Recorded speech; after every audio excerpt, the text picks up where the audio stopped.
Hello दोस्तों, आपका स्वागत है आपका अपना यूट्यूब चैनल टॉपर से सर्किल में।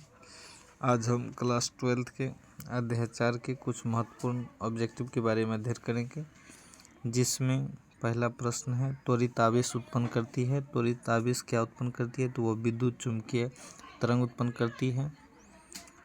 30 डिग्री सी पर आवेशित कण चुंबकीय क्षेत्र में प्रवेश करता है तो उसका पथ हो जाता है। तो आखिर उसका पथ कैसा हो जाता है? तो उसका पथ जो है हेलिकल हो जाता है 30 डिग्री पर। नेक्स्ट प्रश्न की ओर देखेंगे। जब किसी अमापी को संट किया जाता है तो उसकी सीमा क्षेत्र में क्या बदलाव आते हैं? तो वो बढ़ जाती है, वो बढ़ती है।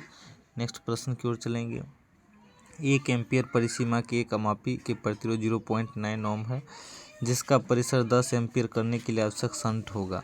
सबसे पहले हम जानते हैं V बराबर जो फॉर्मूला होता है ओम के नियम से IR होता है, और यहाँ पर जो वोल्ट का मान निकल कर आएगा 1 एम्पीयर को जब गुना करेंगे 0.9 से तो यहाँ पर वोल्ट का जो मान होगा 0.9 हो जाएगा।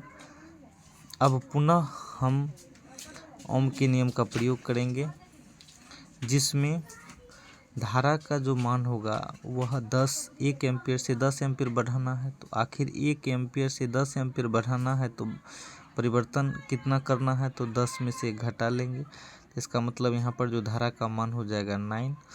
तो इसका मतलब जो फिर ओम के नियम का प्रयोग करेंगे तो ओम का नियम का फॉर्मूला होता है V बराबर IR।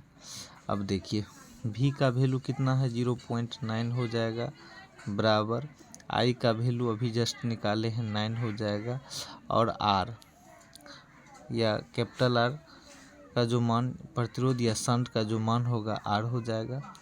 अब इसके बाद जो है 0.9 और बट्टा में चलाएगा 9 बराबर हो जाएगा R। इसलिए अब जो है R का जो वैल्यू निकल कर आएगा R बराबर हो जाएगा 0.9 बट्टा 9। दशमलव लाने से यहाँ पर 10 आ जाएगा, 9 कैंसिल हो जाएगा, इसलिए R जो शंट है 1/10 हो जाएगा। इसलिए R बराबर हो जाएगा 0.1 ओम। इसका मतलब इसका जो आंसर हो जाएगा ए ऑप्शन राइट होगा। नेक्स्ट प्रश्न की ओर चलेंगे।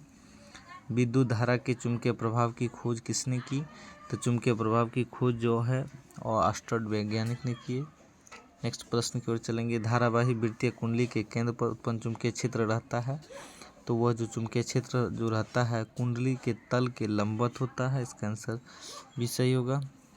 एक समान चुंबकीय क्षेत्र उत्पन्न होता है। एक समान चुंबकीय क्षेत्र उत्पन्न होता है तो वह परिनालिका में धारा के प्रवाह से उसके भीतर होता है। एक समान चुंबकीय जो क्षेत्र उत्पन्न होता है कब?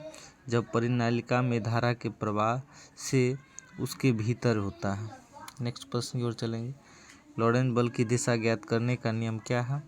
तो इसका दिशा ज्ञात करने का जो नियम है फ्लेमिंग का बाएं हाथ के नियम से उसकी बल की दिशा ज्ञात किया जाता है। नेक्स्ट प्रश्न की ओर चलेंगे।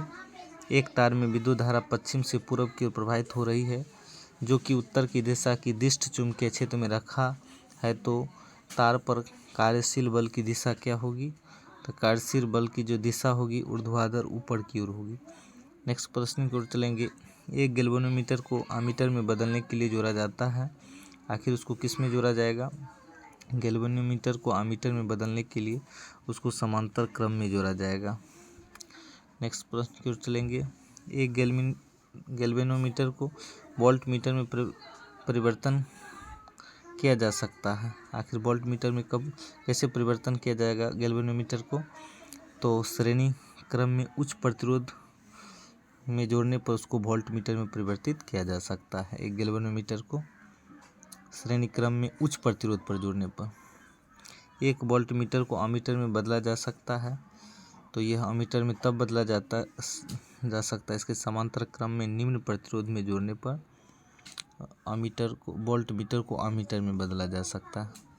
एक आदर्श अमीटर का प्रतिरोध क्या होता है? तो एक आदर्श अमीटर का जो प्रतिरोध होता है वह 0 होता है। नेक्स्ट प्रश्न की ओर चलेंगे। एक आदर्श वोल्ट मीटर का प्रतिरोध क्या होता है? तो वह जो होता है अनंत होता है। नेक्स्ट प्रश्न की ओर चलेंगे। चुंबकीय बल क्षेत्र का एसआई मात्रक क्या होता है? तो चुंबकीय बल क्षेत्र का जो एसआई मात्रक होता है वह टेस्ला होता है।